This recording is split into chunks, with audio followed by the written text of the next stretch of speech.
మహాగణాధిపతయే నమః. శ్రీ మహాసరస్వత్యై నమః. శ్రీ గురుభ్యో నమః.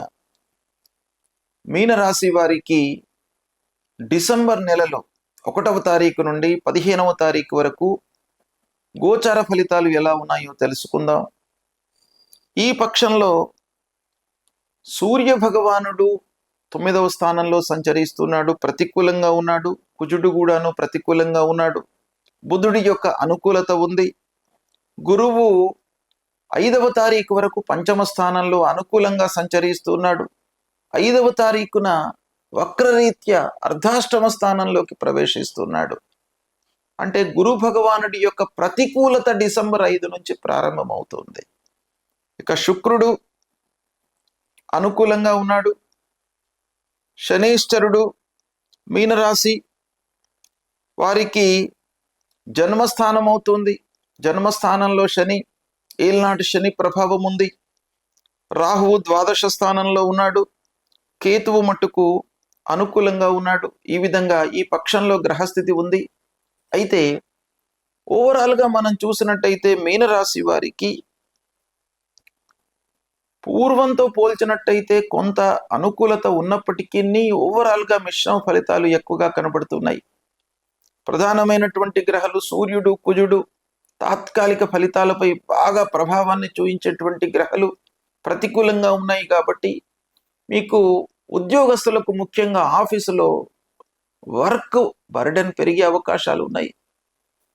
తద్వారా మీరు చాలా ప్రెషర్గా ఫీల్ అవుతారు. అంటే ఇచ్చినటువంటి సమయంలో పనులు పూర్తి చేయలేని పక్షం మీకు ఏర్పడుతుంది.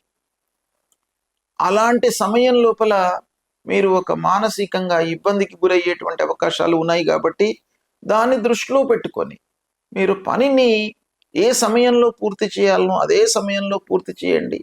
అనవసరంగా మీరు దాన్ని పొడిగించుకోవడం, పోస్ట్పోన్ చేయడం మూలకంగా అనవసరమైనటువంటి ఇబ్బందులు, ఆరోగ్య సమస్యలు, మానసిక సమస్యలు ఇలాంటివి మీరు ఎదుర్కొనేటువంటి అవకాశాలు ఉన్నాయి. కాబట్టి వాటిని అధిగమించడానికి కరెక్ట్ టైం లోపల మీరు పనులు ప్రారంభం చేయడము, పూర్తి చేయడము, దానిపైన మనస్సు నిలపడము ఈ పక్షంలో మీకు అవసరము. ఇకపోతే వ్యాపారం బాగానే కొనసాగుతుంది. వ్యాపారస్తులకు మట్టుకు ఇబ్బంది లేదు. ఈ పక్షంలో చేతిలో ఉన్న వ్యాపారం బాగా కొనసాగుతుంది. ఇకపోతే గురువు అన్ని పనులపై ప్రభావాన్ని చూపిస్తాడు. డిసెంబర్ 5 వరకు మీకు అనుకూలంగా ఉన్నాడు గురువు. మళ్ళీ 4వ స్థానంలోకి వస్తున్నాడు. గోచార రీత్యా 4వ స్థానము అర్ధాష్టమ స్థానం అవుతుంది. కొంత ప్రతికూలంగా ఫలితాలు మనకు కనబడే అవకాశాలు ఉంటాయి.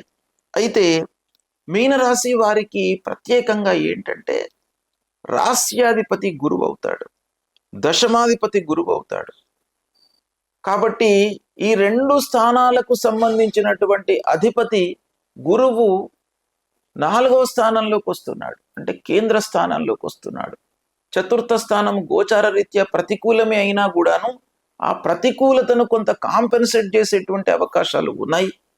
రాస్యాధిపతి కనుక కొంత మంచి ఫలితాలు కూడాను గురువు వలన కలిగే అవకాశాలు ఉన్నాయి. దీన్ని ఉపయోగించుకున్నట్టయితే అన్ని రకాలుగా మీకు సత్ఫలితాలు కలుగుతాయి.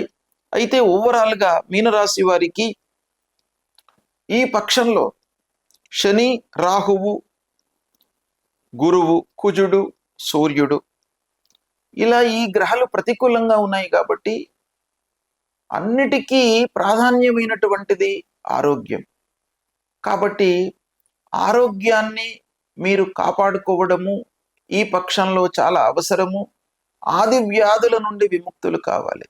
మానసిక సమస్యలు లేకుండా ఉండాలి. శారీరకంగా దృఢంగా ఉండాలి అని అంటే ప్రతినిత్యం కూడాను మీరు సూర్య భగవానుడికి నమస్కారం చేసుకొని జపా కుసుమ సంకాశం కాశ్యపేయం మహద్యుతిం తమోరిం సర్వపాపఘ్నం ప్రణతోస్మి దివాకరం అనేటువంటి మూల మంత్రాన్ని ప్రతినిత్యం కూడాను జపించండి. ఆ సూర్యనారాయణుడి యొక్క అనుకూలంతో మీకు ఈ పక్షం అనుకూలంగా కొనసాగుతుంది. శుభ ఫలితాలను పొందుతారు. శుభం.